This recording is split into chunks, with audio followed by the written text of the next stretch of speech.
Welcome to everyone who's just joining us today for the webinar to launch our report, Mapping Industry and Investment Standards to the ASEAN RAI Guidelines. I will be formally introducing the webinar and myself in just another moment. I'll just give a few more attendees the chance to become connected to the webinar. So thank you for your patience for about another 30 to 45 seconds.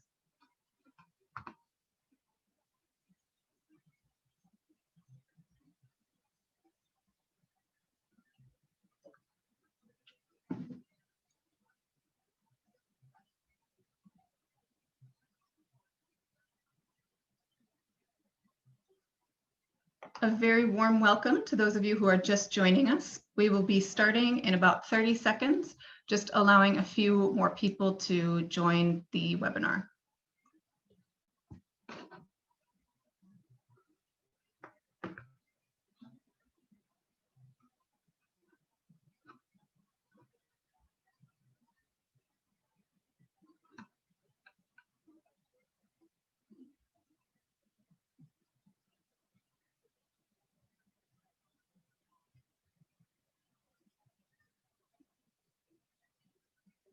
Okay, fantastic. A very warm welcome to everyone here, and thank you so much for joining us today for the report launch of GrowAsia on the Mapping Industry and Investment Standards to the ASEAN Guidelines on Promoting Responsible Investment in Food, Agriculture, and Forestry. My name is Erin Sweeney, and I'm the Manager for Sustainable Business and Investment for GrowAsia. I'll be presenting and moderating this afternoon. For those who might not be familiar with us, GrowAsia is a multi-stakeholder platform aimed at improving livelihoods for smallholder farmers. We were catalyzed by the World Economic Forum in 2015, and now are an entity accredited with the ASEAN Secretariat, and we are very grateful for operational support from the Australian Department of Foreign Affairs and Trade and the Swiss Agency for Development and Cooperation on this particular project. And very warm welcome to everyone who's joining us on the call. Finally, we're grateful to Steward Red Queen for their excellent work on the report that we're sharing with you today, and you'll learn more about that in just a few moments. We'll open with a quick poll before we get started. So let us know what organization type you represent so we get a sense of who's here in the room. I'll give it about 15 seconds to have hopefully most of you fill in this poll and let us know where you're coming from. Give it about 10 more seconds. We're having a lot of respondents. Thank you so much. Just a heads up, we'll have a couple of polls throughout the webinar, so it's a great way to stay focused and for us to learn something about all of you. Fantastic.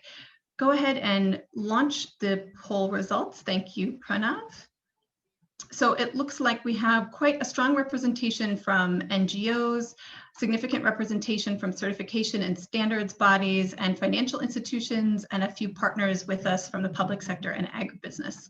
Fantastic. A quick overview of what we're going to be doing today. I will give you a short introduction to the topic that we're covering, which is primarily focused on sustainability standards and certification and the connection to a set of guidelines that GrowAsia is implementing across the region. I will cover specifically the findings and highlights from the report that we are officially launching, and then you'll get the opportunity to hear from several members of certification bodies present in the region, as well as agribusinesses that use those certifications, many of the ones included in the report. You'll also be able to hear from the report author, and then we'll spend quite a bit of time at the end actually engaging with all of you. So please be sure to include your comments in the chat as well as your questions. And then we'll wrap up with ways that you can engage with us in the future. I'll just turn it over to my colleague to go over the housekeeping with you. Hi everyone, I'm Pranav from GrowAsia, and I look after our partnerships in Indonesia, Myanmar, and the Philippines, as well as our comms work, which is why I'm helping Erin out here today. Just a few housekeeping notes. We want to keep this webinar quite interactive, so please feel free to use the chat function to do two things. One is to ask any technical questions to me in case something goes wrong with Zoom, and the other is to provide comments or your own reflections on anything that's coming out during the actual webinar. The second item is the Q&A platform. Please ask any questions you have in that box. It allows us to keep track of the incoming questions and have the panelists and Erin answer any questions you have via text in case we don't get the time to answer verbally during the call. Please do not include your questions in the chat box, only use that for comments. Q&A is where you put in the questions. And lastly, when we get to the interactive part of this webinar, please feel free to raise your hand, which is in the bottom center of your Zoom screen. And that's how we'll know that you have a comment and we can unmute you and let you speak in person at the end of the call. Thank you, Erin, back to you. Thanks so much, Pranav. So I'll just kick off by sharing some of the reasons why we see a need for guidance related to investments here in ASEAN, specifically in the food, agriculture, and forestry sectors. So we know that ASEAN is home to 15,000 plus agribusinesses that employ about 100 million people, and that generates 12% of the regional GDP. We also know that there's an increase in foreign direct investment here in ASEAN from specific regions, particularly from places like the EU and from Japan. But the real question is, how will these investments be made? Will it be like business as usual, or can we use the lingo from the COVID-19 response to build back better? We know that agribusinesses and financial investors are very keen to mitigate risks by putting in place safeguards for things like climate change, or by looking at a free, prior, and informed consent process to ensure that community land rights are respected during investments. These responsible practices certainly protect agribusinesses from things like negative marketing, poor relationships with the public sector, and project failure. That's why in 2017, the ASEAN Ministers for Agriculture and Forestry formally adopted the ASEAN Guidelines on promoting responsible investment in food, agriculture, and forestry. I'll be referring to this guidance as the ASEAN RAI through the rest of this webinar, so just be sure you're listening for that. The ASEAN RAI provide guidance to specifically the ASEAN member states, as well as agribusinesses and financial investors, about the 10 issue areas that you see in front of you.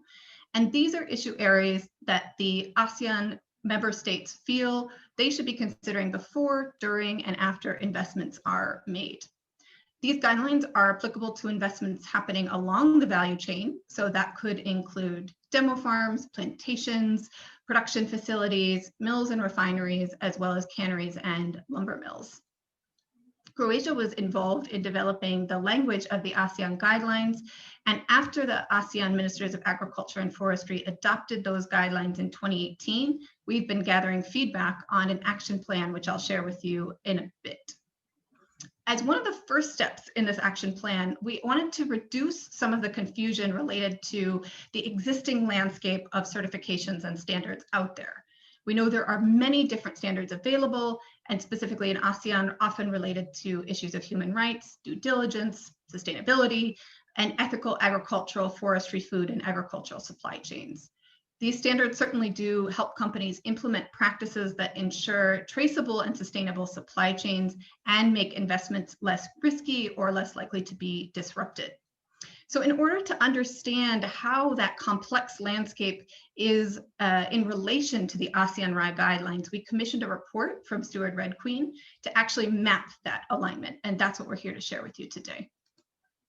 Another quick poll to ask what motivates your organization or your organization's partners to adopt responsible investment or supply chain practices. So I'll ask all of you on the call to just input the answer that best fits your motivation.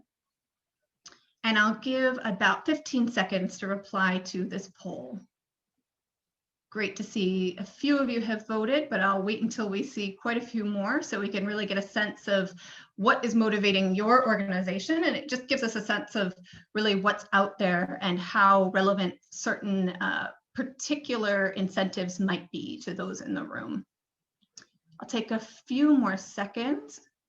Fantastic. So reducing risks, certainly very important, as I've just mentioned, but we also see importance of higher ROI, shareholder or senior leadership demand, and then a higher level of trust among consumers. You go ahead and stop sharing those results.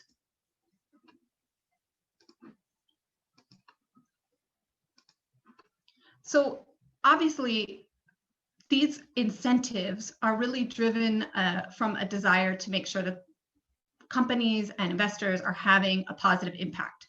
We heard from many of GrowAsia's 520 partners some specific challenges when we asked what might actually prevent them from adopting the 10 issue areas of the ASEAN RAI guidelines or other existing certifications and standards. So the 4 areas that continue to come up when we're asking this question is really uncertainty around regional or even global demand for certified sustainable products, which is directly linked to the fact that it's also seen to be a more expensive process and an investment of time, human resources, and capital to actually achieve or adopt that certification or standard. We also see that there's a bit of a lack of knowledge among some of our partners around how to start with sustainability or even becoming certified, especially if the information and trainings aren't necessarily reaching the right departments within an agribusiness.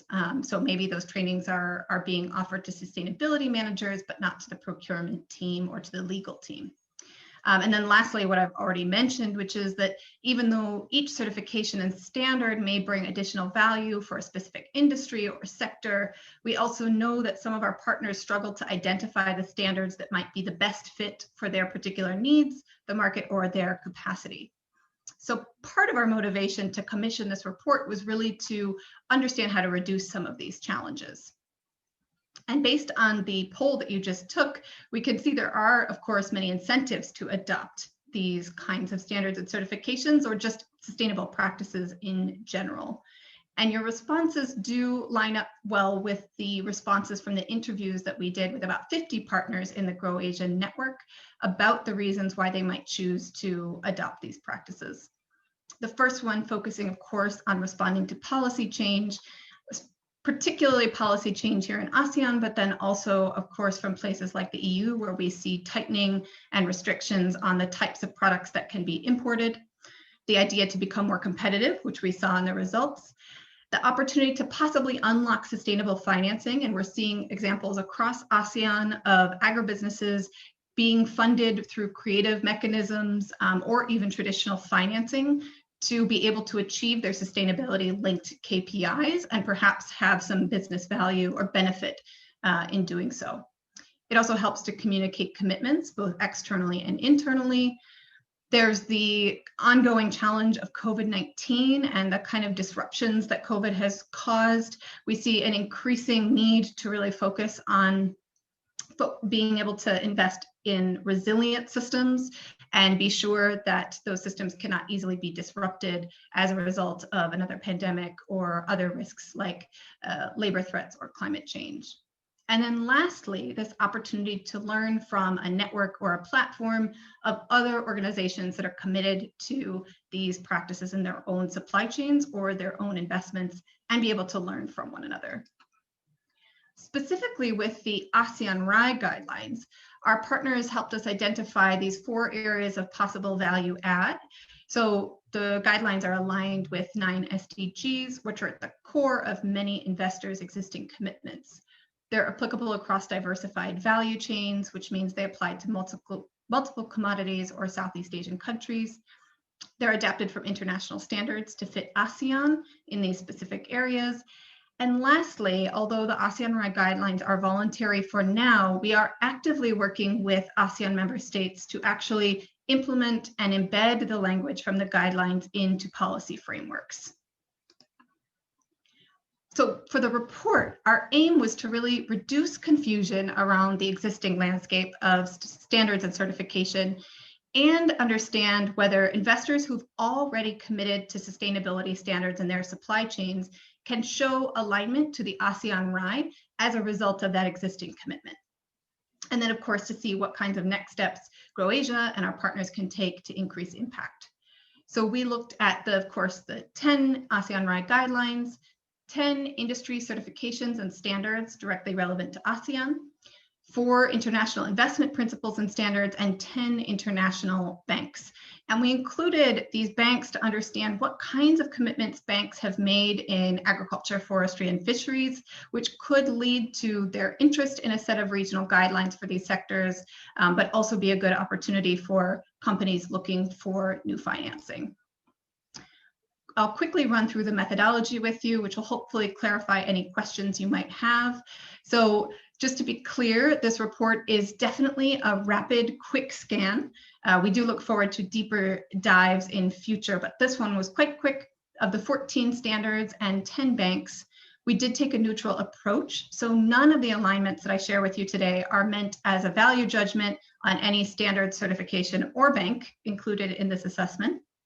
The strategy was straightforward. So again, given the rapid nature of the report, we took an approach whereby if the principles of another standard had a one-to-one alignment, there was 1 point, a kind of inexact connection existed, so not explicitly connected between the principle of the other guideline and the ASEAN RAI, 0.5 point.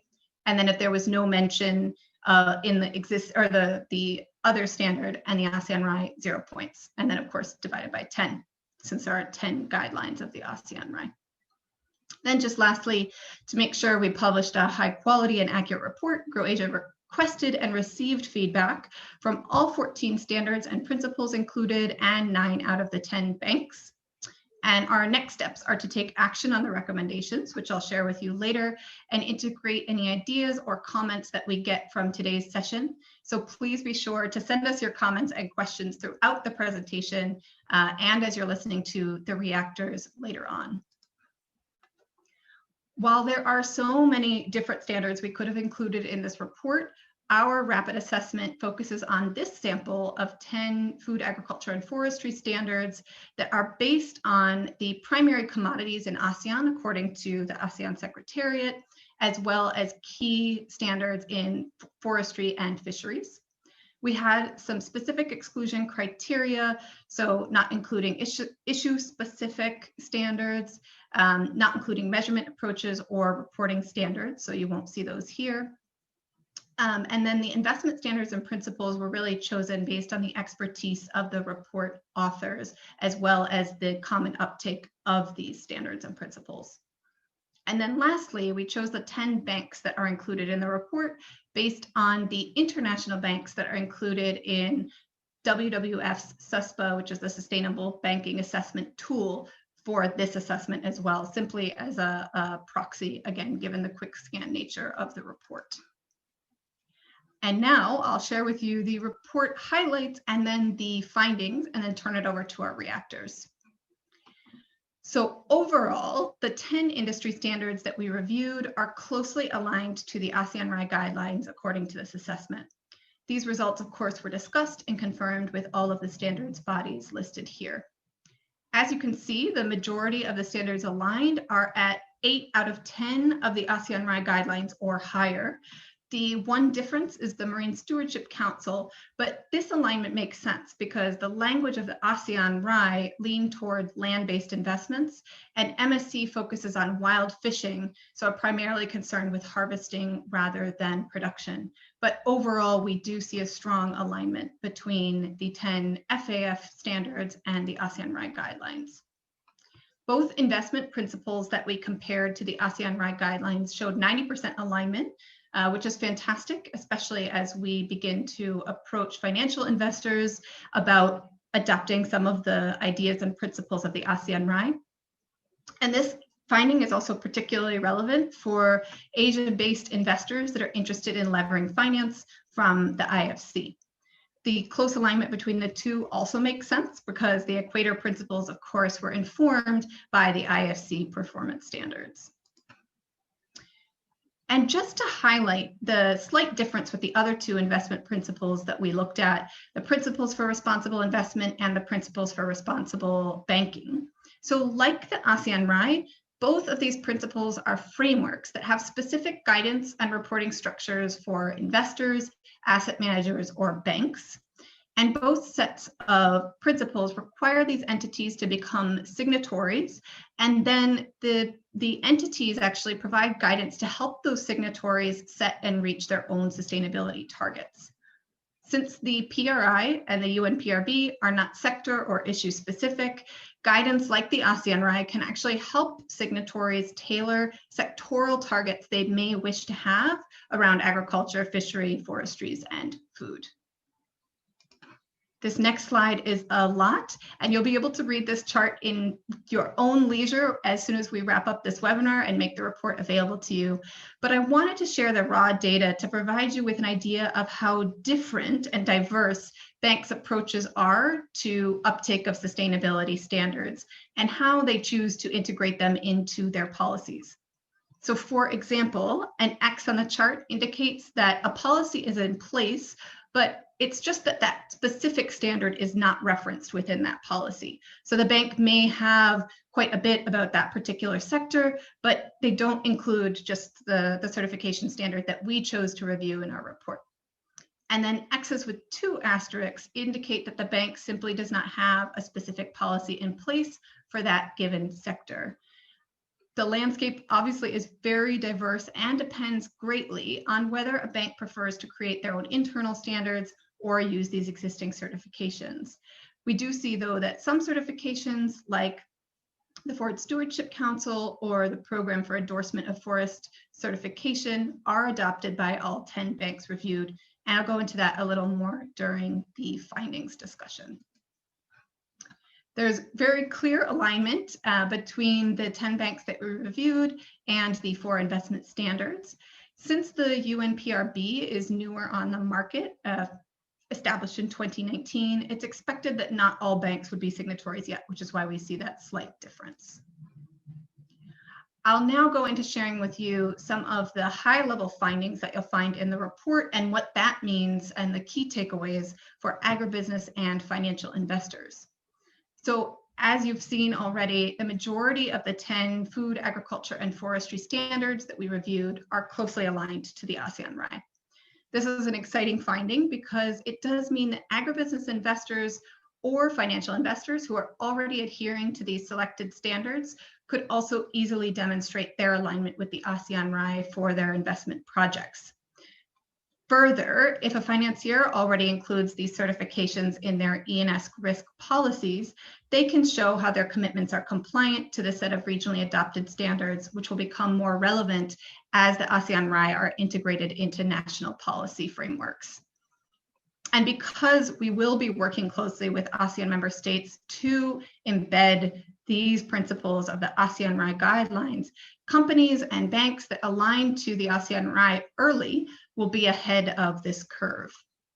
The report also indicates that GrowAsia and our partners should really recognize the value add of Guideline 10, focused on regional approaches to complement existing certifications and standards where needed.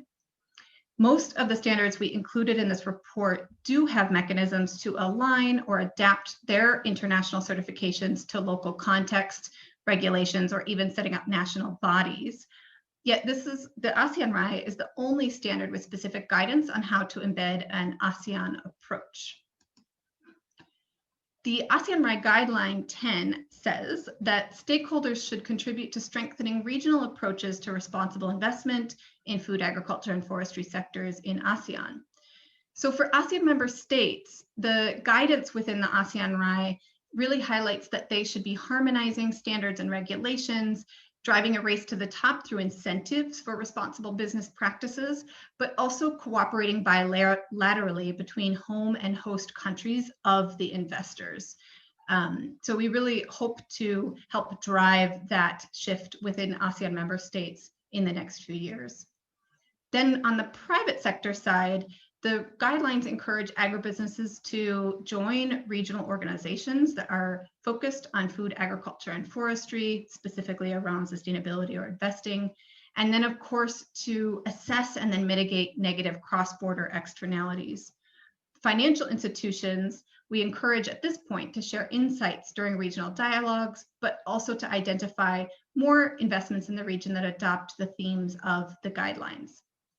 I will say that GrowAsia is continuing to explore with our partners in this space how we can engage financial institutions in supporting this ASEAN-focused approach by using existing methodologies and frameworks and not recreating the wheel.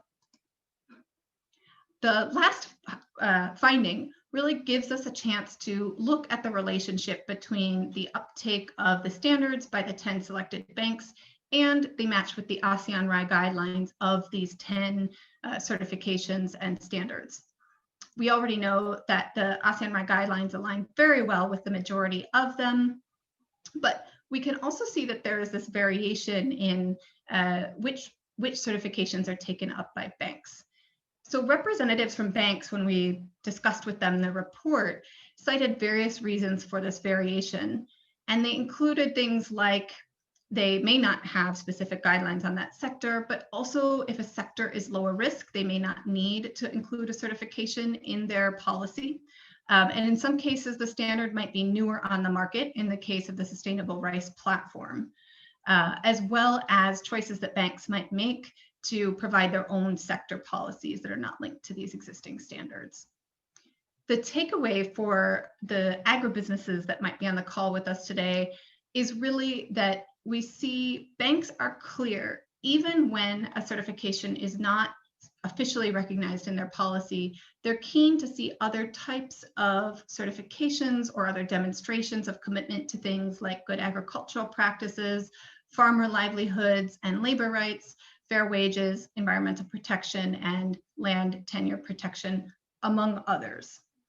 And then the takeaway for those same agribusinesses on the alignment to the ASEAN RAI guidelines is that it is good to be certified regardless, and market research can really help agribusinesses identify which certifications might actually open up a greater market share or new export opportunities for you to make that cost worth it. And then lastly, again, to point out that the alignment we see is very strong with the IFC performance standards and the Equator principles, as well as with the uptake by banks with the PRI and the UNPRB. But again, we did not align those two standards to the ASEAN RAI guidelines for the reasons that I provided earlier. Again, key takeaways for financial investors is that banks and asset managers could use the ASEAN RAI guidelines as guidance to actually inform the targets that they set in order to comply with their commitments to the PRI or the Equator principles, or for their investments and portfolios specifically related to food, agriculture, and forestry. And we look forward to supporting them in that process moving forward. So before I turn it over to our reactors in just a moment, I'd like to share the recommendations from the report and how we plan to take them forward. I hope this answers some of the questions that might be coming in the chat, and we will of course have time at the end of the webinar to delve into all of those questions you might have. But before I do that, a quick poll to find out what incentives or support are most likely to encourage your organization to follow responsible investment practices. You could also answer what incentives or support are most likely to encourage your partners, the partners of your organization, to follow said practices. And I'll give another 15 seconds to get additional additional answers onto this poll.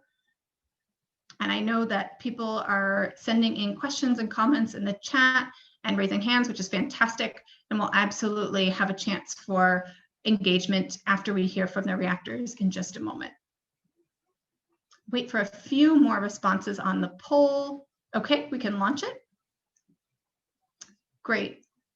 And we can see that understanding how other companies benefited from those practices is ranking the highest, which is a great sign based on what GrowAsia has planned for the action items of the ASEAN RAI guidelines.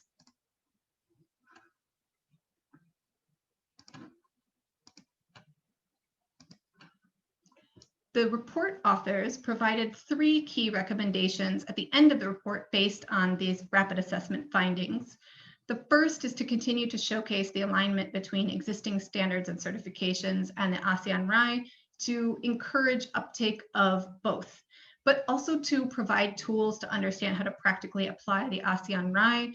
And we'll be doing that by exactly what the poll just showed, by helping our partners to understand what other investors are doing.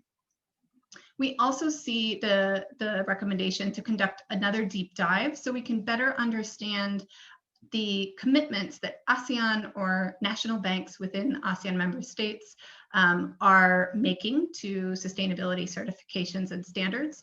Those were excluded from this version of the report, but we look forward to doing that in future. And then lastly, seeing whether there might be greater alignment among those ASEAN or member state banks to the Guideline 10 as a result of their presence here in ASEAN.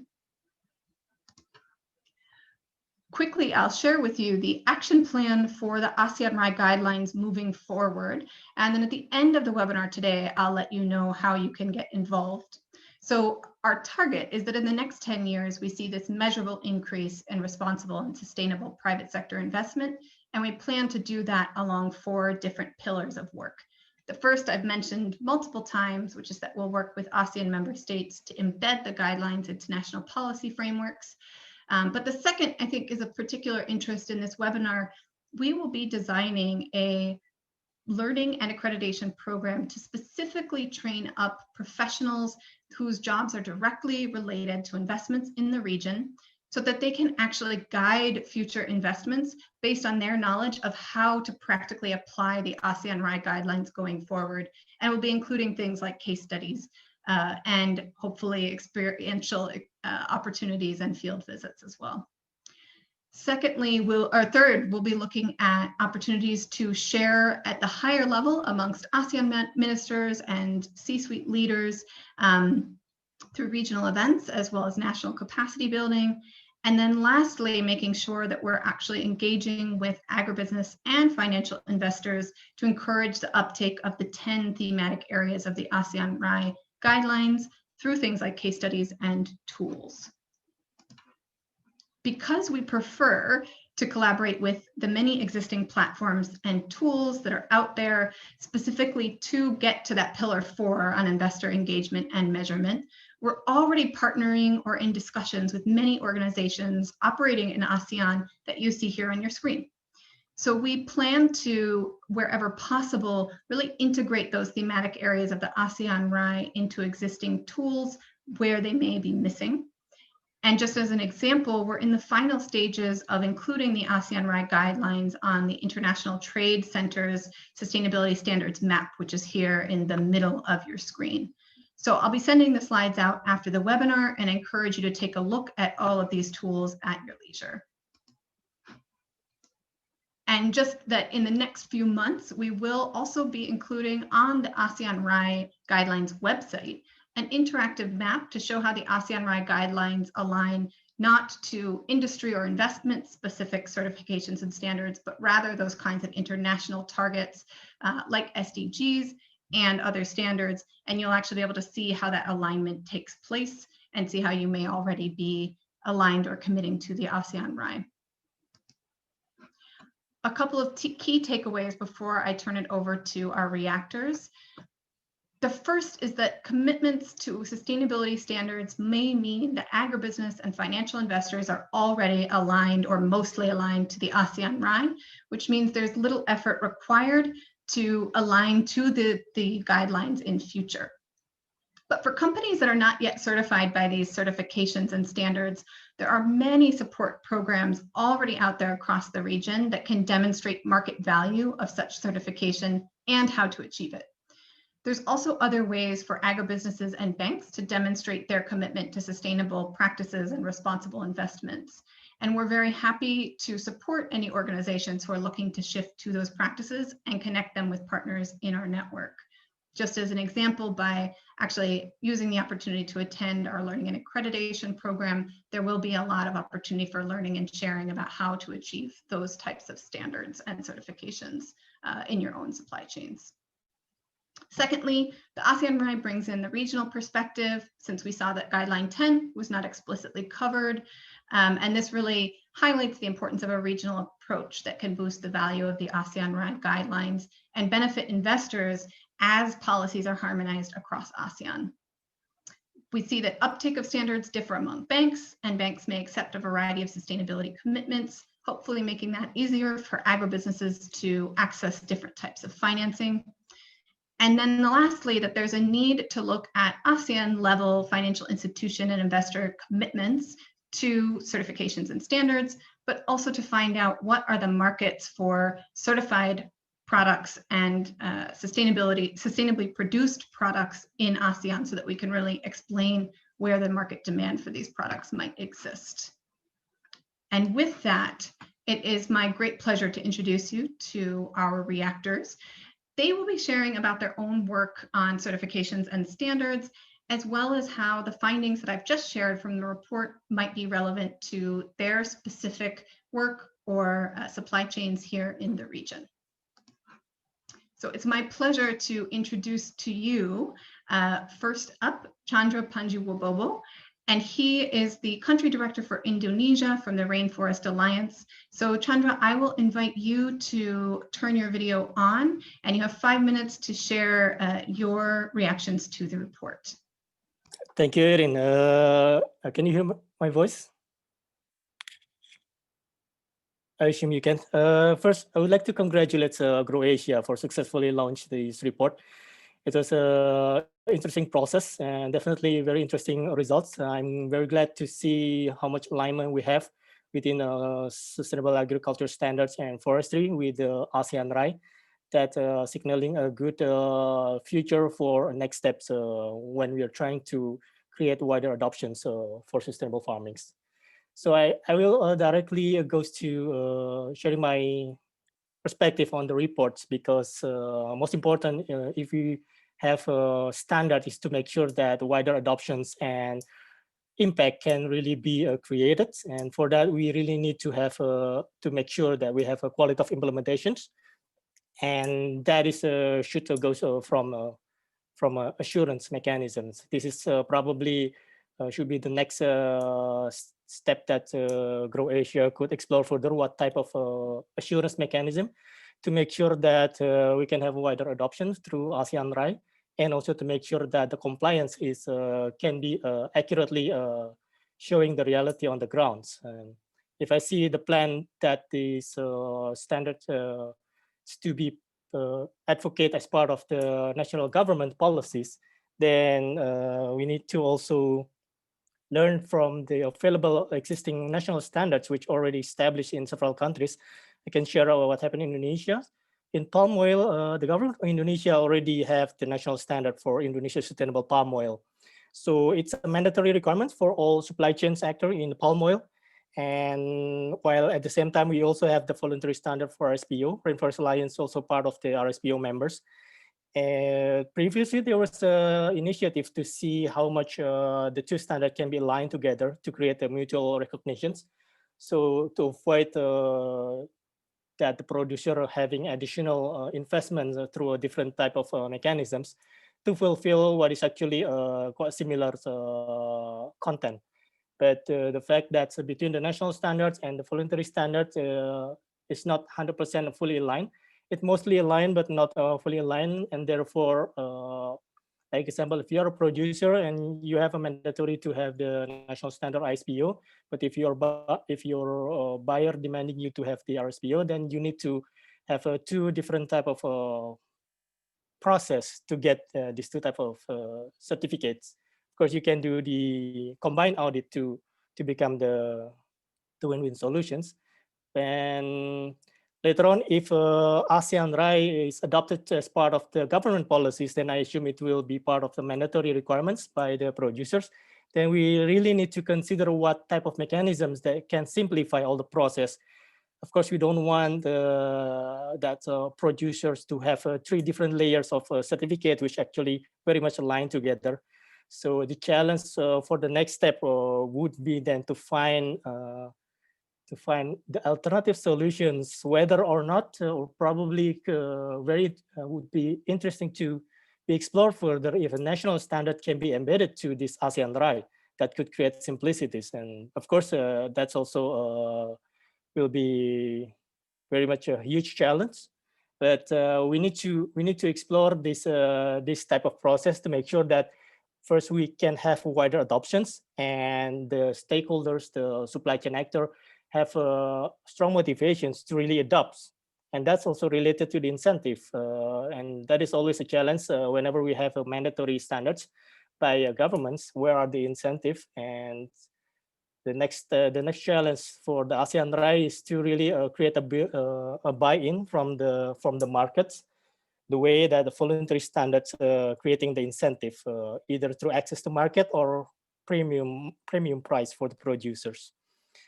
The last sharing I would like to say, it's very interesting about the findings related to the recognition by the banks. We recognize this as well, and of the low recognitions of especially for some part of the standard like Rainforest Alliance, because we realize that most of the certificate holder of Rainforest Alliance are basically small holders, which are forming farmer groups or cooperative, or sometimes being facilitated by multinational companies or traders. So most of the smallholder will not seek a loan from the international banks. They will seek microcredit from national banks, and which usually supported by the government. So the next step, it would be interesting if Grow Asia could explore further the role of the national banks in providing microcredits to farmers. And I understand that that's already being one of the recommendations of the next step from the report. So I believe we're on the right tracks. And yeah, I think that's all from my side. We look forward for the continuation of the process, and I believe if we work together in this, we can have a wider adoptions and really can create benefits and impacts on the ground within our farmers and our supply chains actors. Thank you, and that's all from my side. Back to you, Erin. Thank you so much, Chandra. And absolutely, we plan to work with Rainforest Alliance and any other certifications and standards that are interested in helping us make sure that we do not duplicate and ensure that there are mechanisms to synthesize rather than create any kind of new pressure on smallholders, companies, or banks, to your point.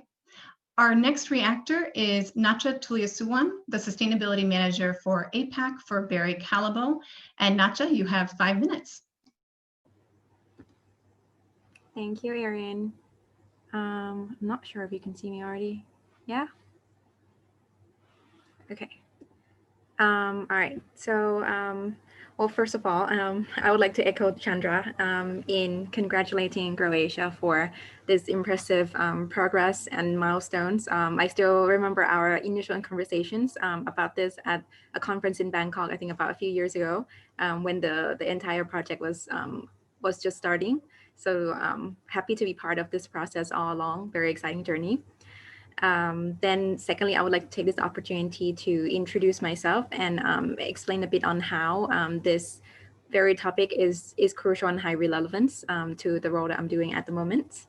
So my name is Nacha, and I'm the sustainability manager for Barry Callebaut. For those of you who might not be so familiar with our company yet, so basically Barry Callebaut is a B2B chocolate company. That's basically, I think, to put things into context, about 1/4 of all chocolate and cocoa products consumed around the world contains Barry Callebaut products. And specifically for my role, I lead sustainability sourcing of non-cocoa ingredients for our chocolate. So basically that can comprise of ingredients like dairy, cane sugar, palm oil, coconut oil, soy, vanilla, and other specialty products, to name a few.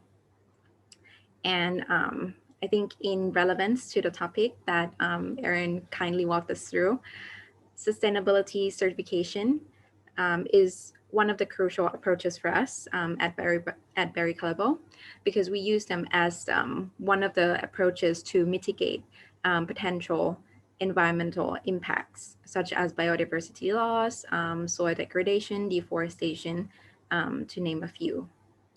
And to be exact, actually, we also use and adopt a number of sustainability certifications that were mentioned in this report, in alignment with our internal goal and commitments on sustainability for Forever Chocolate, which is one of the key goals is aiming to source 100% sustainable of all our ingredients by 2025.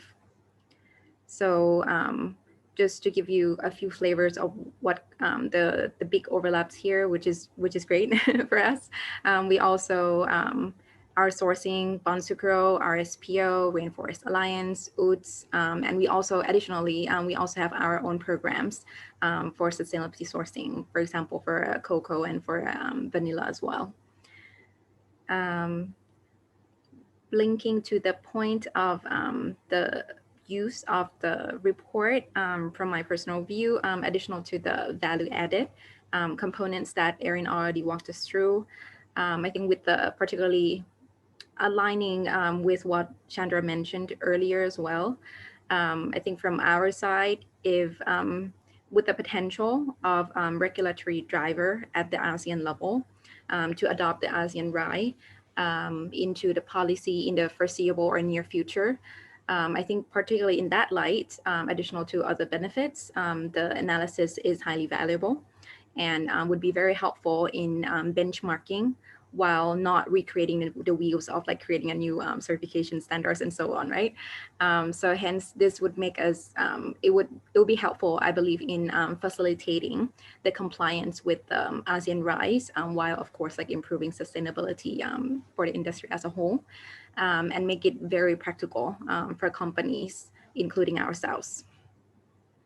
I think in terms of the next steps, maybe if as a minor suggestions for further thoughts, I personally believe that it would be even more helpful if we can include more sustainability standards into the analysis to get a wider range for the benchmarking, because perhaps in the further updates and next rounds of the updates of the report, there are certain sustainability standards that we also use that might be also from our programs, our own company, and also we also use certain standards we also use from other benchmarking with other companies' programs. So it would also be good to have that included in the next round. And also another point is that we're also part of the effort working together with USAID on Sustainable Coconut Charter, which is sustainability standards, well, more of sustainability guidelines specifically for coconut, which is not yet included in this one, but we're more than excited and happy to discuss further with Grow Asia as well on how we could further align it together with USAID and other industry peers on this charter to align with the ASEAN RAI as the next step. So Fantastic. all in all, excited to be a small part of this journey and seeing it along, and big congratulations to the Grow Asia team. Thanks so much, Nacha. And Grow Asia very much looks forward, as I said to Chandra, to continuing our work with Barry Callebaut and improving on future iterations and versions of this type of alignment, again, so that we're not duplicating anything that exists, but highlighting the great work that's already out there. Next, I'd like to invite Wouter de Smet, the Green Coffee Sustainable Agricultural Development Manager from Nestle. He is based in Thailand. Wouter, please go ahead. Many thanks, Erin, and many thanks for the invitation. Thanks for sharing the great report and see the progress.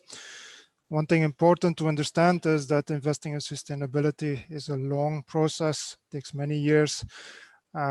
Looking at the journey that Nestle has started on responsible sourcing in coffee, we started in 2010 with the launch of the Nescafe plan, which was to accelerate and actually expand the coffee field work that we have been doing for many decades already. Today, Nescafe plan is the largest coffee sustainability program around the world, especially in terms of volume of responsible sourced coffee. In 2019, our coffee supply was around 65% responsible sourced, and this year, 2020, we expect to land above the target at 70%, and we are working towards 100% the coming years. The last percentages are of course the most difficult one, but just to illustrate that it's a long process. Also, as you have seen in the presentation, there are a lot of standards, and it's good to see that there's quite harmonized between with Asian, so there's not a lot of differences. And Nestle has actually developed a responsible sourcing standard, which is aligned with the GCP baseline coffee code. and certifications and also supplier programs have been validated via the key responsible sourcing criteria. What is important for us as part of responsible sourcing is that we know where our coffee comes from and also how it was grown, and that it's compliant to strict international standards. And also that's very important, that is validated by independent third-party organizations or stakeholders. In Southeast Asia, we are working in Vietnam, Thailand, Philippines, and in Indonesia. In these countries, we have local-to-local supplies to a local factory, and most of the volumes are today already responsible sourced. To highlight also what Chandra has mentioned, was mentioning, I think we are working mainly with small holdings, small farmers. So access to finance is a challenge for most of the small holdings, and I believe also they're linking investment to sustainability, linking funding to sustainability investments also to small holdings would be something interesting to explore. And I believe that could be also something what Croatia could look at further. Also something, and that was not highlighted in the report, but most of the time the certification standards, sustainability work is still linked to commodities and demand for the West. And I think it would be also interesting to see how this can be brought to the consumers in ASEAN, and to highlight and to bring more visibility on the work and the standards that are here and the benefits to the consumers in Asian countries. Yeah. That would be a little bit from my side. Absolutely. Thank you so much, Wouter, and absolutely agree that there needs to be a greater focus on the demand for sustainably produced products and understand what the demand looks like here in Asia. So we're not constantly looking only to Western markets for these products. And I know there are many organizations in the region, including Food Industry Asia, that are directly working on that, and GrowAsia plans to support them in different ways. So thank you so much for highlighting that great point and for sharing your thoughts as well. Lastly, I'll just turn to T.S. Van Moorsel, the Director of Asia Markets for Steward Red Queen, who is also the report author, for a few comments from his side. Thank you, Erin. Well, as Erin mentioned, my name is T.S. Van Moorsel, and one of the authors of the report. I'm heading the Steward Red Queen office here in Singapore, and we are a specialized consultancy that works across the globe, advising organizations on impact and sustainability. Well, we provide a variety of services ranging from strategy development, construction of ESG and impact frameworks, actual impact quantification, and of course, desk research like today's report. Well, we do this for a lot of financial sector operations, but also network organizations like GrowAsia, governments, but also have a significant on-the-ground experience working with various multinationals and their supply chains. Well, in terms of my comments on the report, I think Erin did already a fantastic job summarizing the key takeaways. But there's one thing that I would like to highlight again, and that is, well, let's say the scope of this assessment. It was a rapid landscape assessment. And is informed by, as I mentioned, desk research. It's really a quick scan, right? And that means while there are many relevant standards, we decided to focus on 10 food and agri standards and 4 investment standards as principles. And that means, well, we do not disqualify or question the relevance and importance of other standards that we did not consider, but it was just to make to keep the control of on the scope of this report. I think that's the most important thing I wanted to mention. If there's any questions later on the report, please feel free to send them through via the Q&A, or you can contact me later on as well. Connect with me on LinkedIn.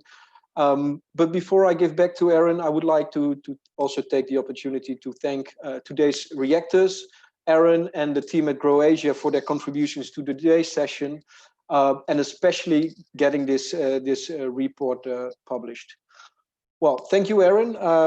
Back to you. Thank you so much, Thies. And yes, just to echo, thank you so much to all of you who were willing to provide your reactions to the report and also share some of the great work that Rainforest Alliance, Barry Callebaut, and Nestle are already doing here in the region. I've been taking furious notes as you spoke, so I look forward to working with all three of you and many others on the call here today as we move forward, again, to make sure that we are synthesizing and working together as much as possible, not to duplicate any of the existing great work that standards and certifications have already done. And thank you so much, Thies, for joining and providing those highlights from your perspective. I would now like to just turn to our moderated discussion. So we are very happy. Let me see. Oops. We're very happy to hear from you in the chat or in the Q&A if you have a specific question. I know we have a few already that we'll turn to in a moment, but I also want to let you know that if you are one of the certification bodies, banks, or other organizations represented in the report here today, and if you yourselves have reactions that you would like to share, please just use the raise hand function, and then we will call directly on you to invite you to share any of those reactions yourselves. We just ask that you keep those comments to 1 minute at a maximum. So very excited to have any of those of you included in the report here today to actually unmute yourselves and provide those reactions. Just please do use the raise hand tool. I'm going to turn to the open questions in the chat. So the first question that came in is about the kind of 10 to 20% non-alignment between those 10 industry standards and the ASEAN RAI. And so the question is, was that non-alignment correlated to any specific guidelines? The answer is yes, and I'll be sending out the slides to everyone on the call here today, so you can look specifically at the slide that highlights the ASEAN RAI standards that the alignment correlated with. So you can see very clearly on that slide that guideline 10 had only really a 5% correlation to any of the other certifications and standards, and that was agreed upon and approved by all of those certification bodies as well. So certainly that focus on regional approaches, which is guideline 10, is the most significant area of non-alignment. And then after that, the rest of the guidelines are covered at 80 to 90%, other than 3 of the guidelines, which actually were covered at 100%. And those are the focus on land tenure rights and on impact assessment and measurement.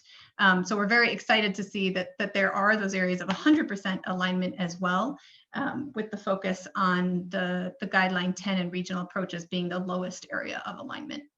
And Michael, if you have any follow-up to that question, please just go ahead and let me know. The next question, and I also want to just say, if you have any questions for the reactors, please feel free to put them into the chat. The reactors have a choice.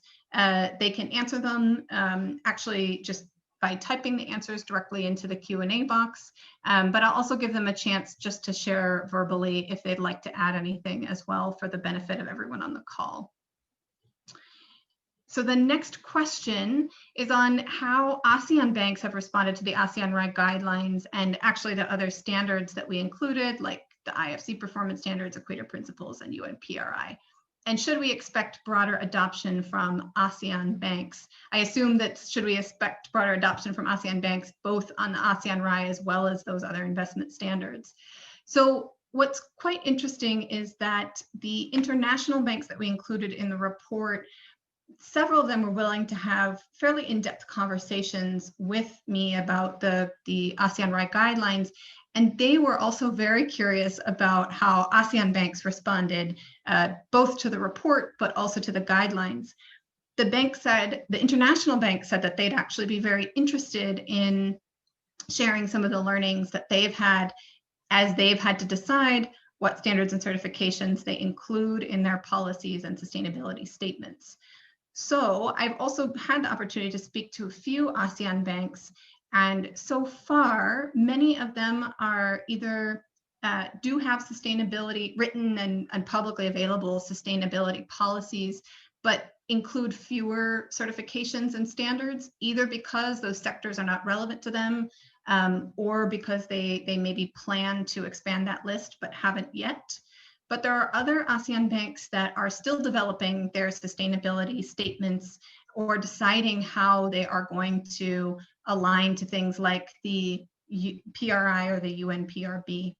So I think based on those conversations, we can expect broader adoption from ASEAN banks. But I also think, as I mentioned earlier in the presentation, that it will require more direct support from those of us who are working in this space. And GrowAsia is very actively talking to our partners that provide that kind of technical support to banks about how we can include the ASEAN RAI in their conversations about adopting sustainability guidelines, frameworks, and certifications. Thanks so much for that question. I'm going to just jump down to another kind of general question about the ASEAN guidelines.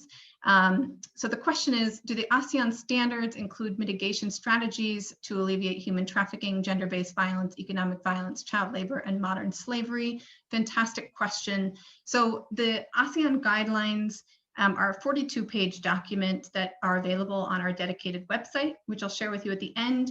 And you can look through specifically through those guidelines to see any issue area that you might be interested in and to see if it's captured.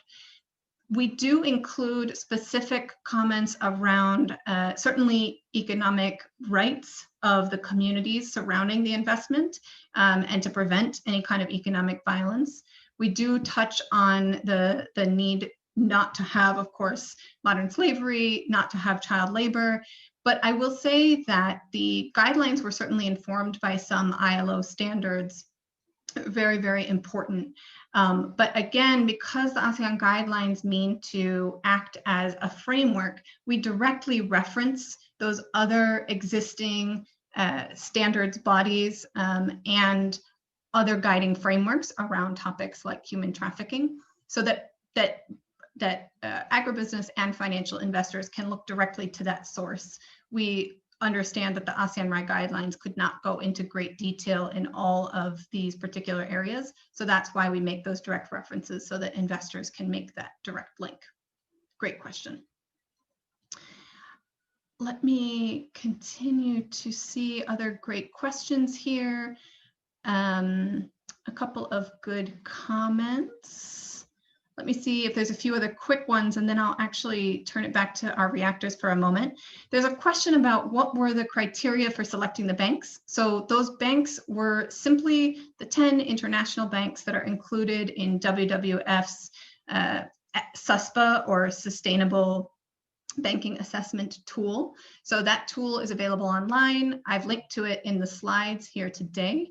And that was simply a proxy because, as I explained earlier on when I talked about methodology, the purpose of this report was really to be a rapid assessment, and we did not intend to have a full scope.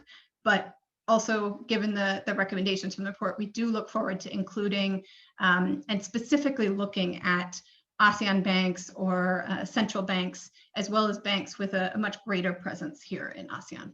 Great question. A couple other comments saying some ASEAN banks have signed on to the UNEP-FI.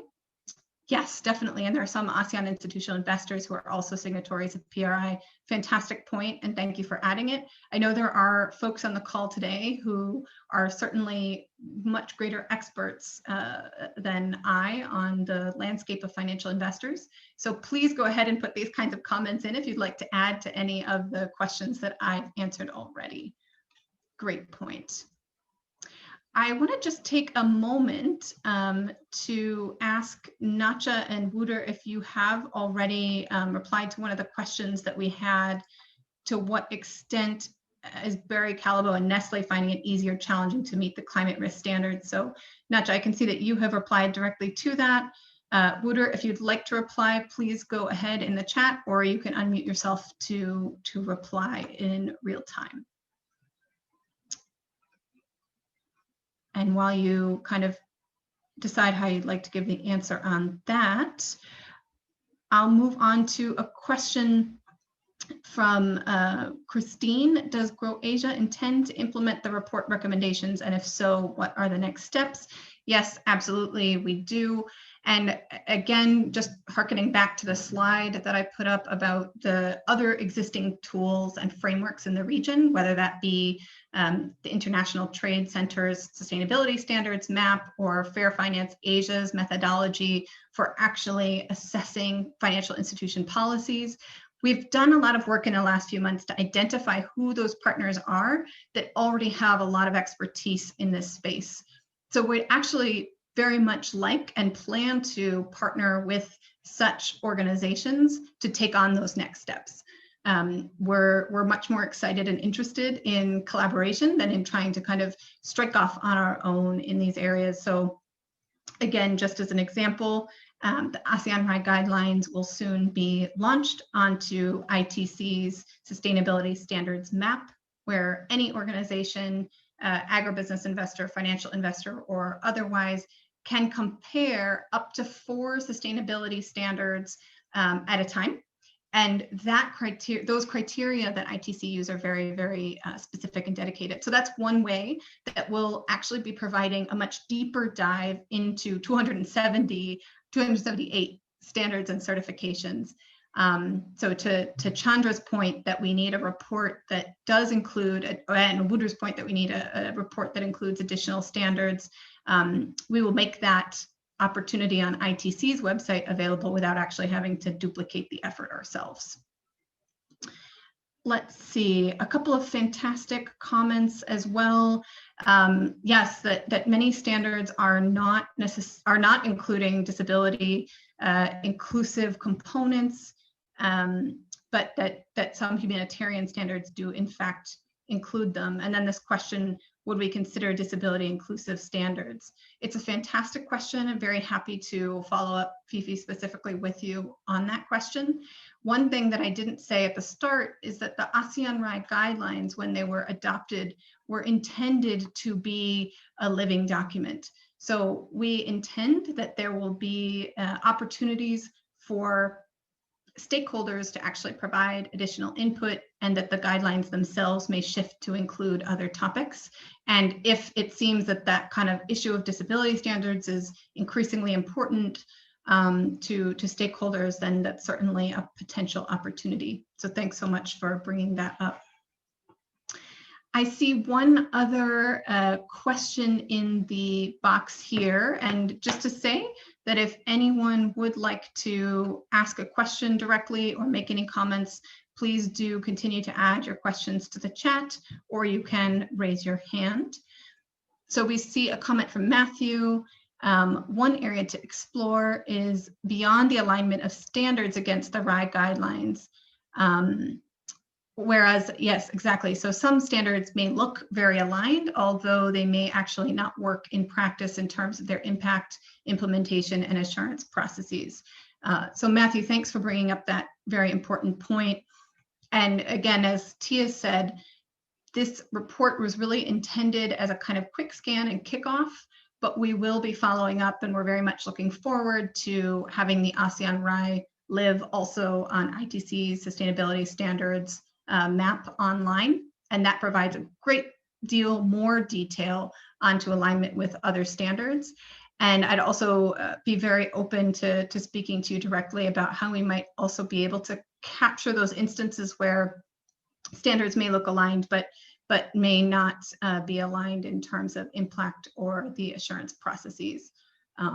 So definitely, I can tell that there's a real need and importance for Grow Asia to look at assurance schemes, and we will definitely be doing that in the next several months and very grateful for all of you who have brought up the importance of that during this webinar today.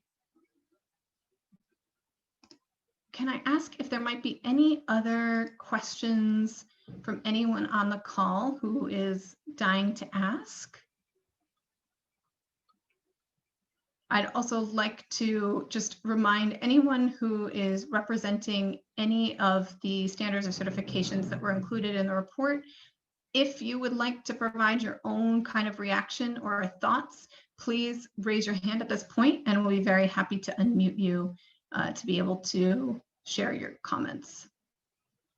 So in order to leave space for that, I'm going to allow for 15 seconds of silence. So I'll give that 15 seconds, and during that time, if any of those standards or certifications would like to speak, please go ahead and raise your hand.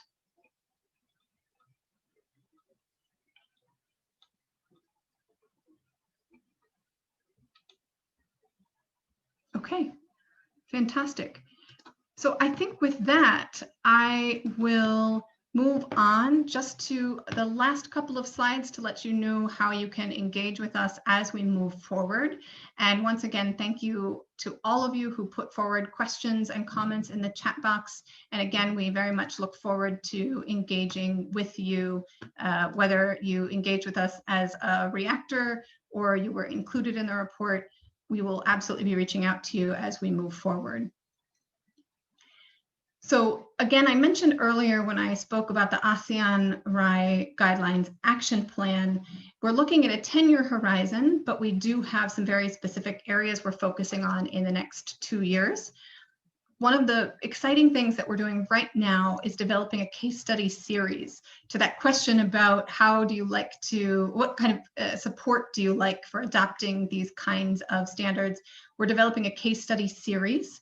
And so we're very open to showcasing any recent investments that you or a partner organization or company may have made in the last about 8 years. So if you're interested in showcasing that investment, please just reach out to me and let me know. I'll be happy to follow up. The case studies will have a regional and international platform to share if you so choose. The learning program that I mentioned earlier, we are currently developing that blended learning program, which would eventually train 400 people, but we're looking to pilot the program by the end of next year, early 2020.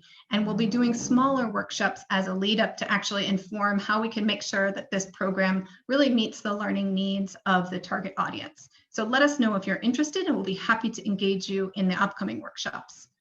We'll also be hosting the first of several regional events next year, probably mid-year 2021.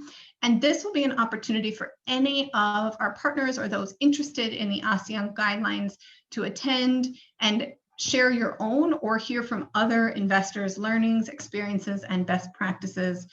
So those events should be very, very exciting and engaging, and we look forward to inviting all of you to join us. And then lastly, and this is for ASEAN member states, of course, our partner organization, International Institute for Sustainable Development, will be providing technical assistance to embed the ASEAN RAI guidelines into policy. And so you can be looking forward to seeing our colleagues at IISD working directly with those governments, and our colleagues at the Food and Agriculture Organization of the United Nations, or the UNFAO, will also be adding complementary workshops to offer to CSOs, NGOs, and farmer organizations, essentially to understand how to advocate and participate in that policymaking process. So we're grateful to have the partners on this project in order to deliver all of these different areas of action. One last poll for everyone who has remained on the call, and thank you so much to everyone who's joined us here today. We'd love to know 2 things from you. How useful was the information presented? And then how likely are you to recommend other webinars on this topic to others? So I'll give everyone a moment to take the poll. And just so you know, the link to the report is coming up next. So hang on just another moment, and you'll be able to access that report.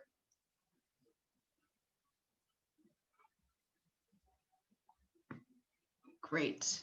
Thanks so much to everyone for your response on the survey. And without further ado, let me share with you the report link, and you can just scan the QR code here to access this report directly. I look forward to hearing any further comments or feedback from anyone on today's call about the report, with any questions that you might have afterwards.